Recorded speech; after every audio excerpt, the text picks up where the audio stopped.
Welcome everyone to the First Waves podcast, which is for all of you who would like to further boost your career development and continuously improve day after day.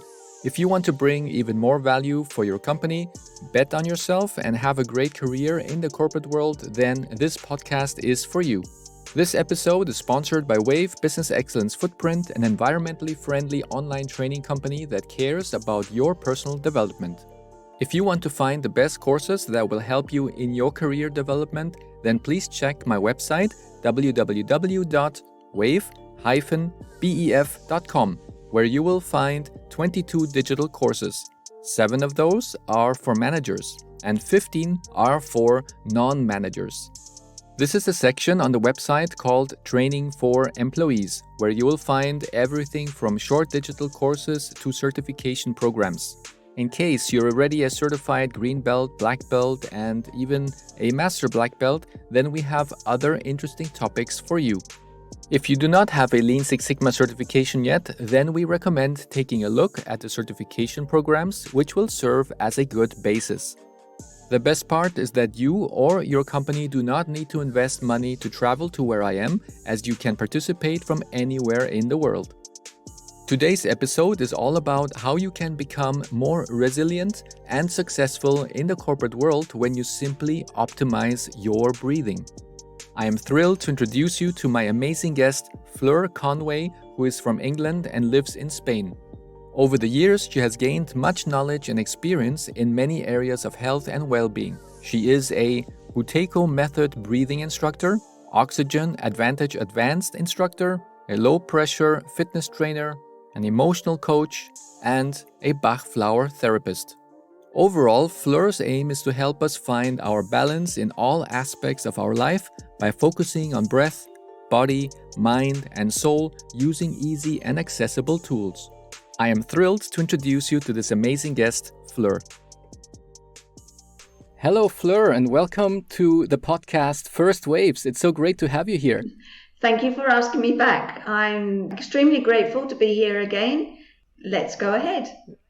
Wonderful. The first question I have is, what does it mean to properly breathe? Because many people will think, what a weird question, because we're all breathing every day, but there's a wrong way and a right way to do it. What is the right way to do it? Well, really, what happens is we all have to breathe for our metabolic rates, for our metabolic needs. So what is the proper way to breathe? Well, the proper way to breathe is to breathe through our nose.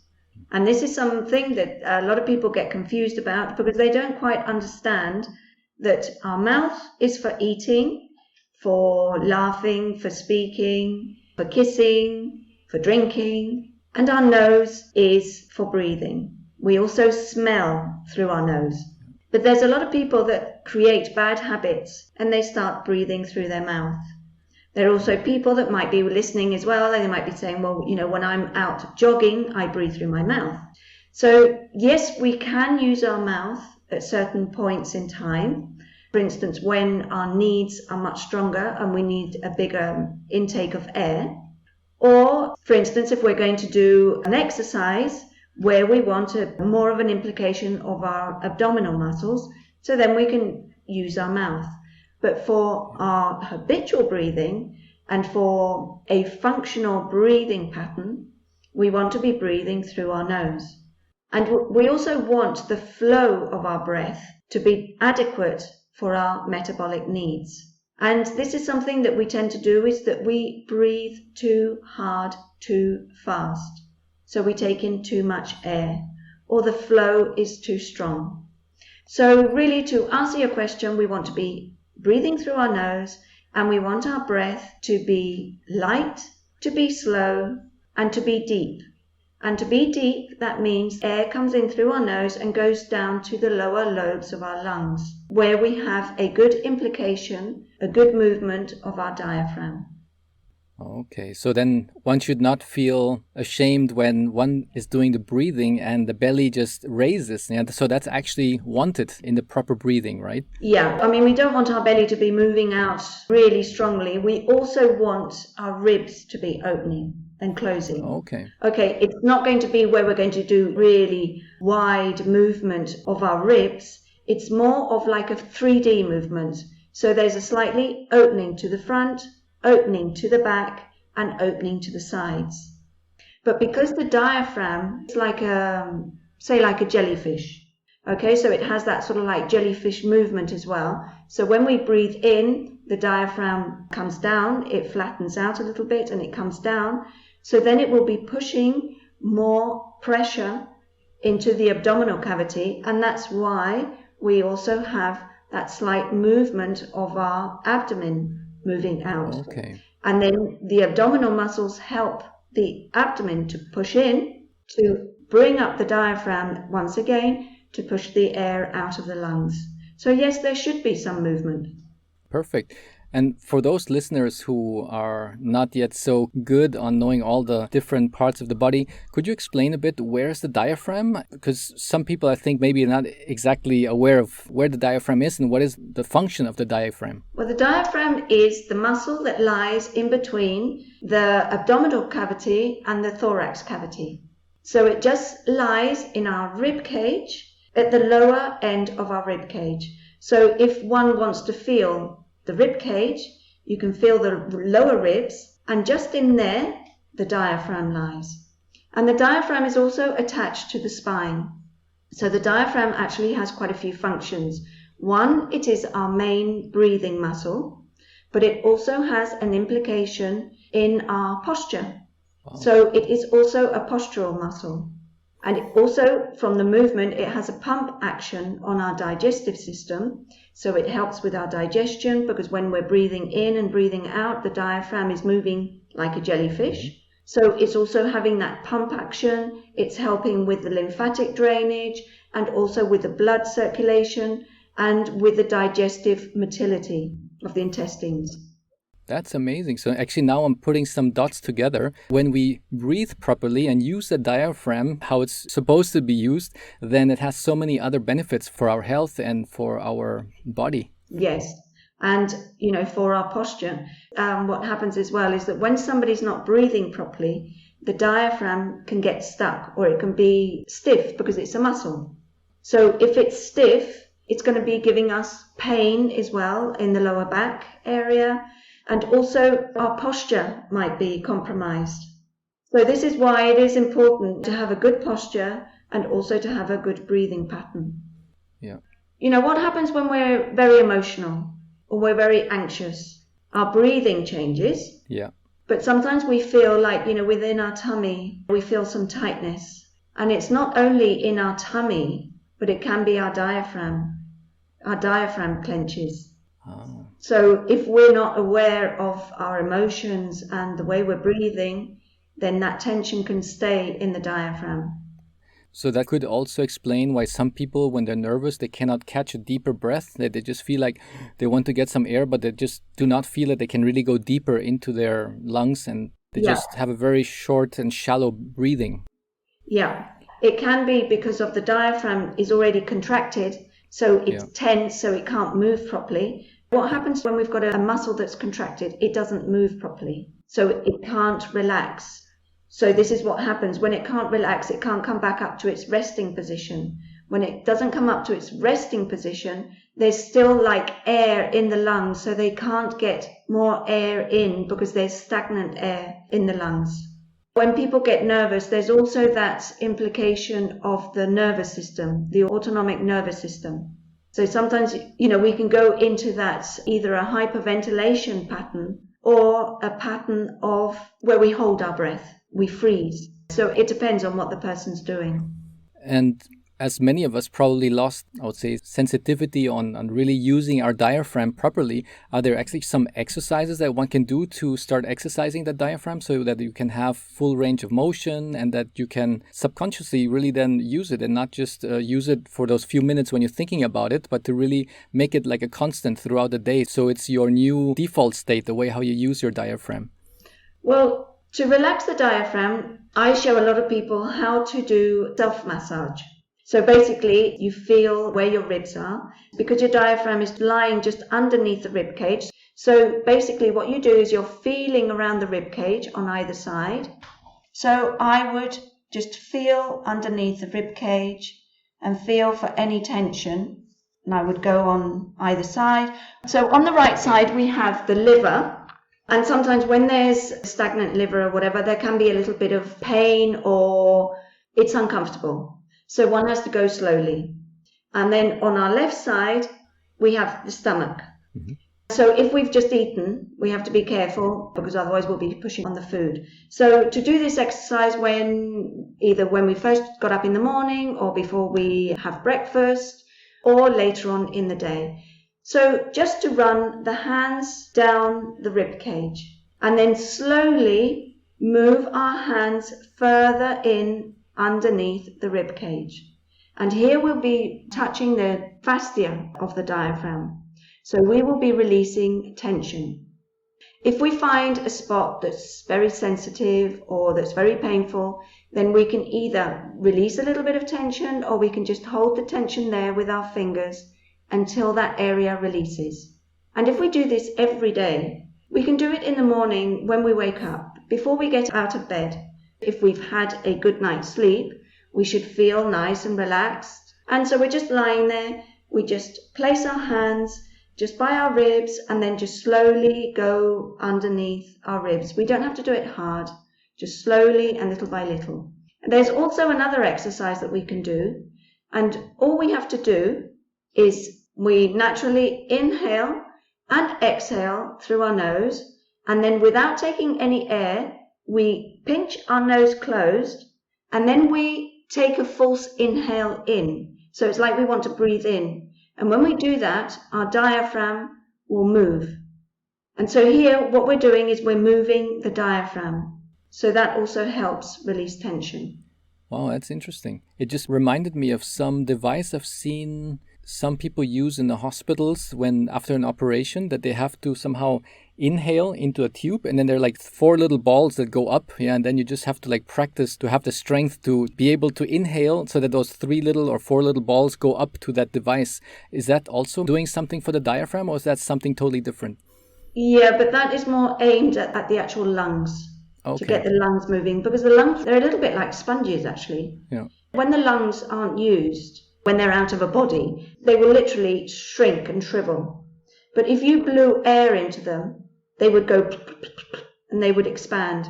So basically, with those apparatus, with those little contraptions that you're saying with the balls, it's also to help that person regain the elasticity of the lungs and to get the lungs moving and more of a spongy.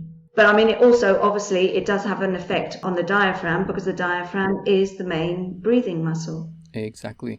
So what would be your theory? Why do we as humans lose touch with the way how we use our diaphragm, the way how we breathe? I think most people breathe wrong because they're very shallow. From what I understood, people breathe mainly in their chest area. And why do you think that actually happens? What is the root cause? Well, it can be many things, but I mean, I think mainly, basically what is happening in our lives and, the way that we live, we are more and more disconnected with life itself, with nature, with taking it slow. And taking it slow doesn't mean that we have to be on holiday all the time. It's just being more in the now, being aware of our environment, on what we're doing. We seem to be totally in this hyped up, on the go, on the go, on the go, on the go. We have more stresses. Whoever you talk to, oh, I'm stressed, oh, I'm stressed, oh, I'm stressed. Everything, and especially now with the technology, with the WhatsApp, with emails, with the social media, it's pings, pings, pings, and answer now, now, now, now. Everything is immediate, immediate, immediate. When we're babies, we're actually born, unless we have an anatomical problem or we're born with some type of problem, we breathe in a good way. We breathe with a proper breathing pattern. We breathe through our nose. Maybe with a cold, maybe with some kind of illness, or for whatever reason, we have had a stuffy nose and then we just got into the habit of breathing through our mouth. And that bad breathing habit has become a habit and then has become the breathing pattern. Wow. One of the things that they do in native, I'm not quite sure exactly where, but there is a native tribe that what they actually do is that if they see that their babies are opening the mouth, then they gently close the mouth and keep the lips sealed. because they don't want that to become a habit and then become their breathing pattern. The other thing is as well, the foods that we eat. You know, to have a good development of the jaw, the facial structure, which also helps develop the nasal cavities when we're young, it depends as well on what we eat. You know, native people, they eat raw foods. They also eat meat. Whether we agree with eating meat or not, they will eat more natural foods. Yeah. They're not processed foods, and they're not soft smoothies, you know, in the hard form. So they have to really use their bite. They really have to use all their muscles. So by using all their muscles, their facial structure, it develops properly, which also develops the nasal cavity, which helps develop the airway. So there are a lot of things. Amazing. For this podcast, as we are focusing on employees, there's a lot of situations when they have higher stress levels at work, and it could be before a crucial meeting, or maybe if they're going to meet with their manager, or presenting a new idea, participating in certain activities, or maybe even facilitating a workshop, and many other things that could increase their stress levels. What can you recommend these employees to practice before entering these stressful situations so that they can be more calm and resilient throughout that meeting or throughout that workshop? Well, I think one of the things that happen to all of us is that we overthink. You know, we can get stuck in that mindset of, have I written enough? Do I know what I'm going to say? We go over and over and over. Oh my gosh, I've got to say this and I've got to say that. I mustn't forget to say this. Oh, what was I going to say? And, you know, we get stuck in our thoughts.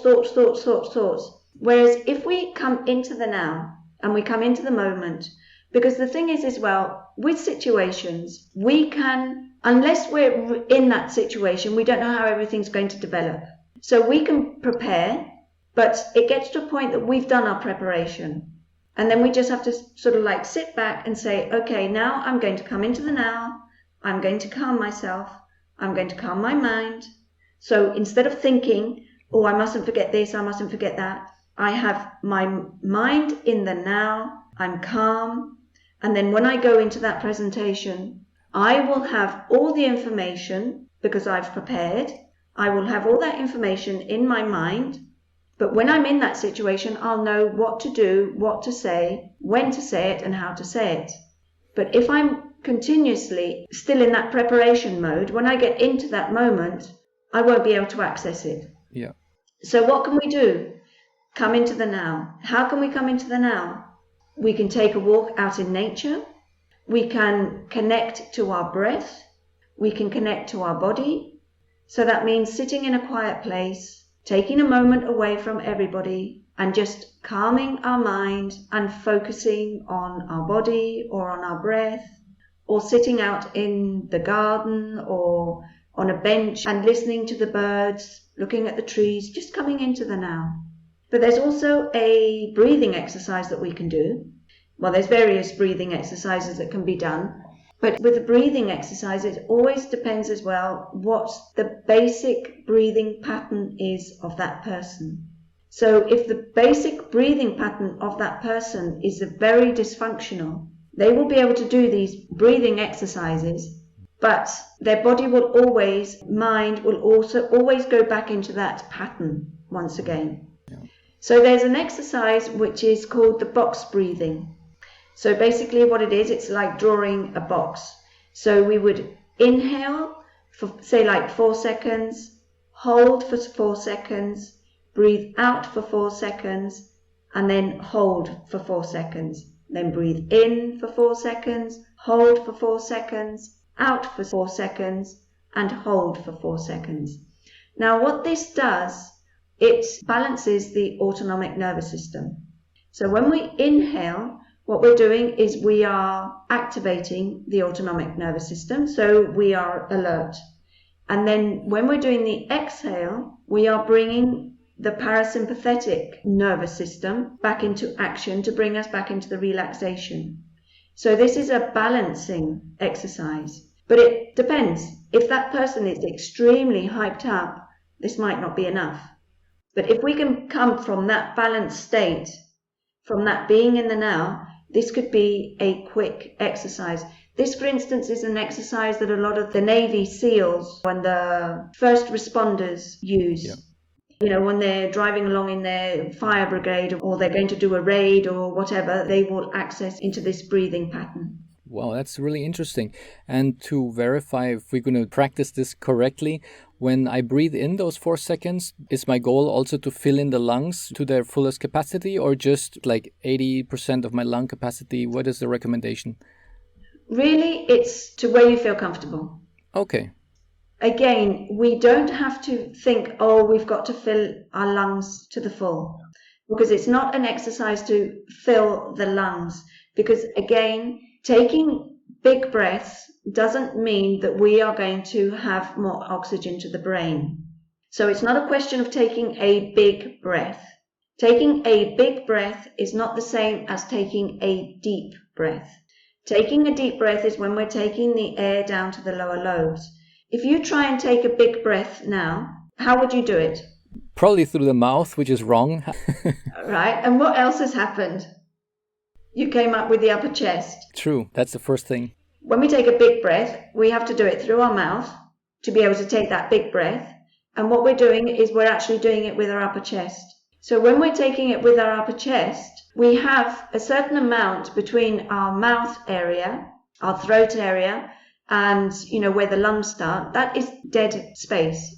So if we're just using the upper area of our lungs, most of the air stays in the dead space. Yeah. So to take a deep breath, it has to be a slow breath.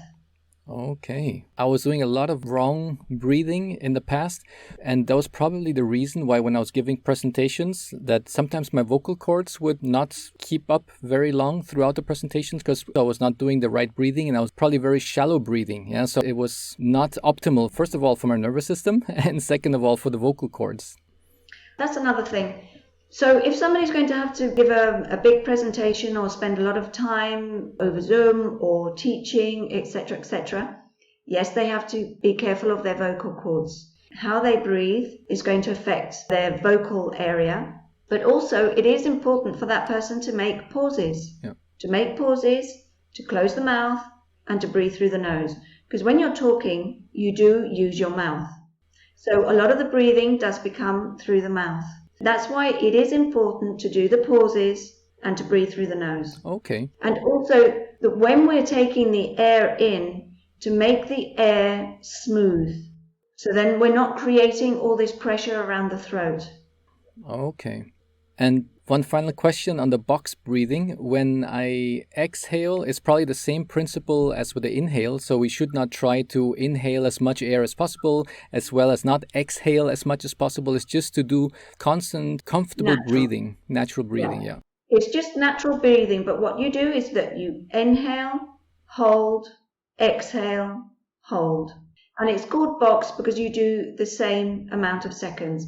Normally it's recommended 4 seconds, but there are a lot of people that find that a little bit difficult, so we bring it down to 2 or 3 seconds.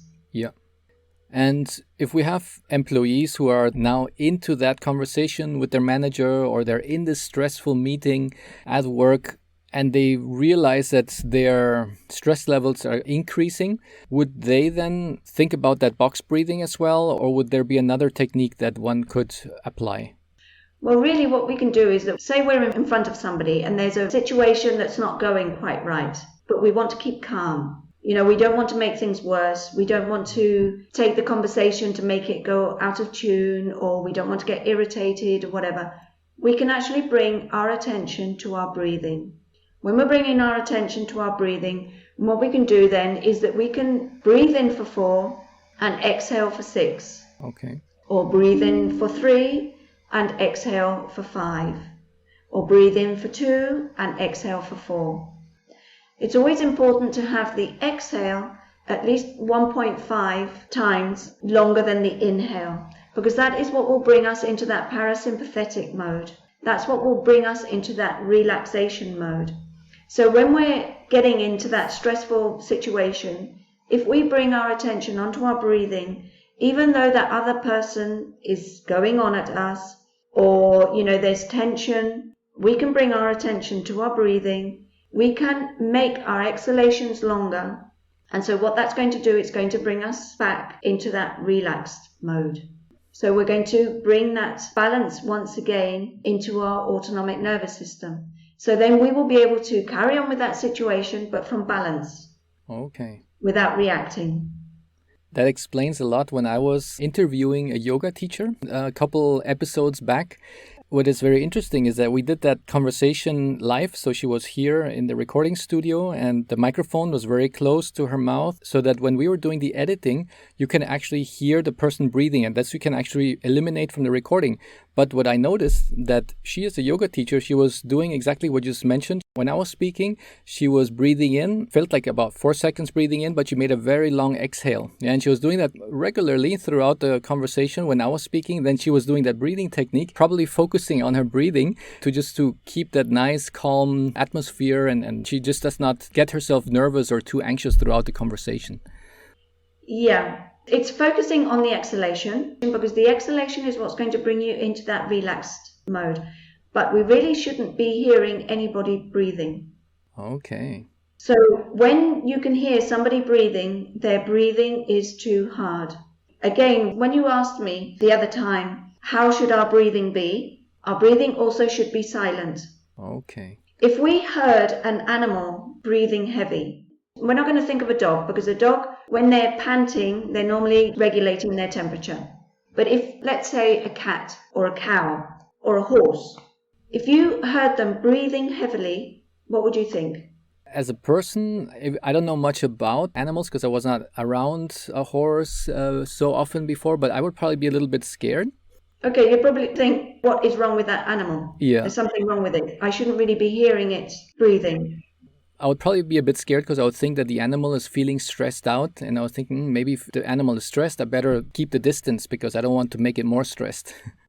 Okay, well, that's very, very interesting what you've just said, that maybe that animal is stressed. So then if we relate that to human beings, to people, what do we do when we are stressed? We breathe heavily. Yeah. Wow. So if we're breathing heavily, even though we think that we are trying to keep ourselves in a relaxed state, if our breath is heavy, we are actually sending signals to our brain that we are under threat. Yeah. So we're not actually coming into a relaxed state because we are constantly, through our breath, giving feedback to our brain saying, we're stressed. And so the brain says to the body, we're stressed. So actually, we're just doing that feedback of stress. So true. It's like that vicious cycle that it is so important that we are aware about that, because sometimes people just fall into that vicious cycle and don't even realize it. Yeah. So now that we heard about this and that we are listening to this podcast, it's really good to be aware that this happens and that one is more conscious about how is your body reacting in certain situations. Well, not everybody is aware of their breathing. You know, we're aware of what we eat, of what we drink, of what we do, etc. But we don't actually take note of how is our breathing. You know, and our breathing during the day and during the night. And during the day, when we're working, when we're driving, when we're sitting in the bus, when we're talking, when we're reading, when we're watching telly, it's that breathing that we should be observing. Exactly, because that's the most hours that you are spending throughout the day where you're not really aware of what is happening. What is your body doing unconsciously? And I have 2 final questions for this conversation today. How do you think can proper breathing help employees be better at what they do at work? If they've got a proper breathing pattern, they're going to be more balanced within themselves. They're going to be more connected with their selves. They're going to be more connected with their outer world as well as their inner world. So this is going to allow them to keep balance also within their limits. They will know what they can do, what they can't do. So it will also help them to have more emotional intelligence in the sense of to be able to say, well, I can't take this on, I've got to do this, and I've got to do that, but from a balanced state. When you've got a functional, proper breathing pattern, you also have the breathing pattern that your body needs. So this also means for your metabolic needs, but also oxygen delivery to your brain. And oxygen delivery to the brain will help memory, will help focus, concentration, creativity, There won't be all this emotional chitter-chatter going off. They'll be more balanced. Another aspect as well is that if we have an optimal breathing pattern, our sleep will also be good, unless we have some kind of issue that's external from our breathing pattern. But our breathing pattern also affects our sleep. So if our breathing is out, our sleep will be out. And how can you function properly if you haven't had a good night's sleep? Yeah. And I think that's probably something that almost everybody has experienced. So low battery and on caffeine. Cannot function. Yeah, you're just running on low battery the whole day. And so it's like, the energy level is down, but then the caffeine is spiking me up, and then I can't concentrate, and then, oh my gosh, I can't get there, and I really can't keep focus, and I've got mental fog. And actually, as I've just mentioned to you about mental fog, makes me think of women. It is very, very important for women to also understand that their menstrual cycle can affect their breathing, which then can also affect their sleep as well. So they might find that during their menstrual cycle, they will have ups and downs with their breathing pattern and also with their cognitive state, with their focus, with their anxiety, etc., etc. Is it something that if they would really focus on that, would they be able to identify it during that cycle that they are breathing different? Breathing more shallow, or that breathing, how is it different? Yeah. When they're in their cycle, when the progesterone goes up, the progesterone actually induces breathing. It makes us breathe more. By breathing more means that we have more rapid breathing. Our breathing can become more shallow. If our base pattern is optimal and is balanced, when we have these little situations and when our cycle sort of comes up and down, we can regulate much better because our body is prepared for that, because it's already in a baseline that is in balance. But the problem is when it's out of balance. So if our sympathetic drive is hyped up, we're in chronic stress.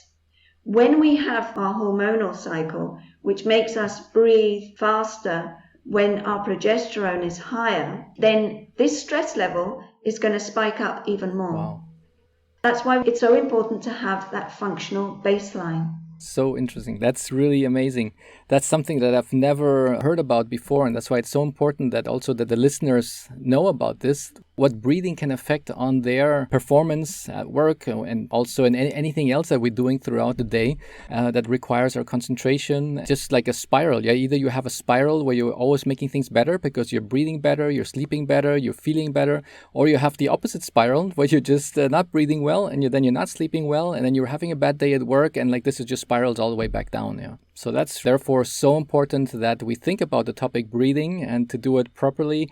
And my final question for today, Fleur, is what are your services that you offer your clients?